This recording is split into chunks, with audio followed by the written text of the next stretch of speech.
Right, I'm Murph from the Beefy Boys. We're winners of the National Burger Awards, Burger Chef of the Year, and 5 times finalists at the World's Best Burger Competition. And today we're cooking Oklahoma smash burgers on the brand new Weber Slate grill.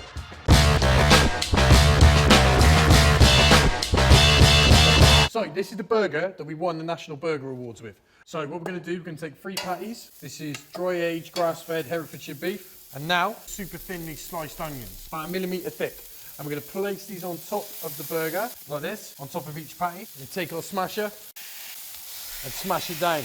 This is exactly how they used to do this in Oklahoma in the old 1930s or whatever.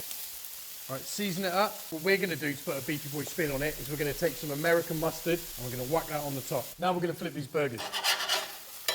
Now with all sort of smashed patties, Oklahoma patties, it's all about the crust. Right, now we're letting those onions cook out, so they're all going to get a bit sort of caramelised and a bit jammy and a bit sort of crispy and loads of different sort of textures. The next thing we're going to take our cheese. This is a dead simple burger. There's nothing in it but meat, cheese, bun and a little bit of mustard, and that's all you need. Now one of the benefits of cooking on a flat top griddle like this as opposed to a normal barbecue is you can do this. And it's one of the most important things when it comes to burgers. It's all about the steam. So get your bun lid on there, get your cheese on there, get this, and then you want to hit a little bit of water on that flat top and create a real steamy sort of sauna for your burger to get all sort of lovely and juicy and melty and sort of delicious in there. And here we go.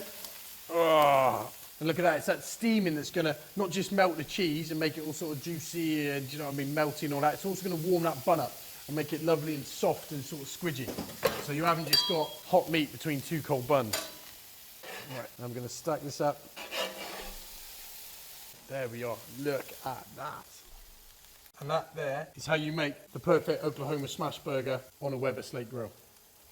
Learn how to make this burger and loads more in the Beefy Boy cookbook.